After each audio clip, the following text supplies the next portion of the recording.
Para todas y todos los que deseamos construir un Ecuador más justo, es muy importante conocer nuestra historia. Es por esto que hemos decidido recopilar una parte esencial de la misma y que pocas veces ha sido contada. Esta es la historia popular de la lucha por la tierra en el Ecuador.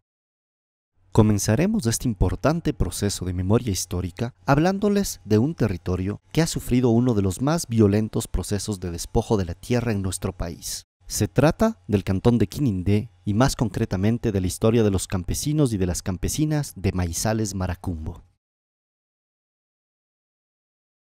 Para entender mejor su lucha, es necesario que comencemos entendiendo el contexto histórico en el que se enmarca. Todo comenzó desde el Estado, y esto es muy importante recordarlo. En 1964 nace el IERAC, el Instituto Ecuatoriano de Reforma Agraria y Colonización, cuya misión era redistribuir las tierras baldías e improductivas del Ecuador. Fue así que entre 1964 y 1979, este ente estatal distribuyó más de 1 millón de hectáreas a cerca de 29.000 familias.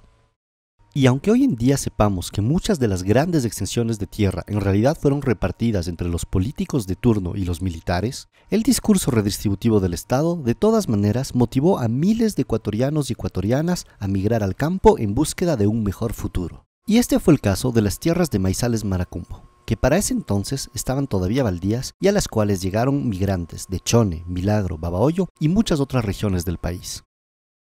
Sin embargo, la pacífica situación de campesinas y campesinos instalados ahí, bajo la promesa de titulación de su tierra por parte del Estado, no duró más que unos pocos años. En 1986, La Botrosa, una de las empresas madereras más grandes del país, propiedad de la familia Peña Durini, llegó a la zona para efectuar una prospección maderera. Es así que al descubrir la empresa que en toda esa zona del Pambilar se hallaba madera de gran valor comercial, entre 1986 y 1990 comienza un grave proceso de despojo de la tierra. Por un lado, la empresa contrató a testaferros y falsos propietarios para que presionen a los campesinos. Y por otro lado, compró a policías y hasta utilizó a sicarios disfrazados de fuerzas del orden para difundir miedo en campesinas y campesinos y que así terminen abandonando sus tierras. Sin embargo, el conflicto no hacía más que empezar. Cuando La Botrosa empieza la extracción de madera en el año de 1990, los campesinos y las campesinas de Pambilar deciden organizarse para defender su territorio y su modo de vida. Es así que bajo el liderazgo de Floresmilo Villalta, se fortalece la organización campesina Ecuador Libre. Sin embargo, frente a esto, La Botrosa no se quedaría de brazos cruzados, empezando así un periodo de violencia y represión. Las mujeres lideresas y parejas de líderes fueron sistemáticamente violadas, al mismo tiempo que la tortura y las desapariciones se hicieron cotidianas. Mientras que frente a la violencia y la violación cotidiana de derechos humanos, los campesinos y campesinas respondían con la resistencia pacífica de la siembra de sus tierras, el Estado volvió a aparecer como un actor nefasto en este conflicto. Es así que en 1991, el INDA, el Instituto Nacional de Desarrollo Agrario, otorgó de forma ilegal y corrupta la propiedad de esas tierras a La Botrosa. Es importante resaltar esa ilegalidad, puesto que para dar esta propiedad, el INDA consideró que esas tierras permanecían baldías. Es así que los campesinos y campesinas que las habitaban desde hace más de una década pasaron a ser repentinamente invasores para el Estado ecuatoriano, que en vez de proteger sus derechos que venían siendo vulnerados y violados desde hace años, procedió a expulsarlos y a encarcelarlos, debilitando de esta manera la violencia estatal de una forma terrible a la organización social. Pero a pesar de la violencia de la que eran víctimas y de la clara complicidad del Estado que continuaron por más de una década, las campesinas y los campesinos del Pambilar no bajaron los brazos. Mientras por un lado seguían cultivando la tierra, por el otro continuaron fortaleciendo la organización social para poder liberar a sus compañeros.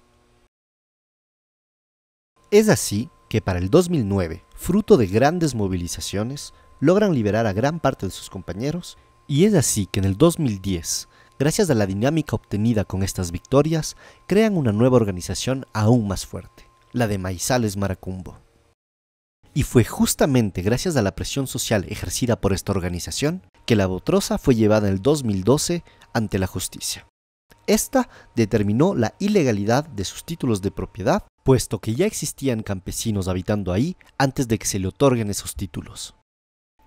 Sin embargo, lo que pudo haber sido un final feliz volvió a verse arruinado por la intervención estatal, puesto que el Ministerio de Ambiente, quien fue el que recibió esas tierras luego del juicio, en vez de adjudicarlas a los campesinos, dio una parte de estas en concesión para manejo forestal, adivinen a quién. Así es, a la mismísima Botrosa.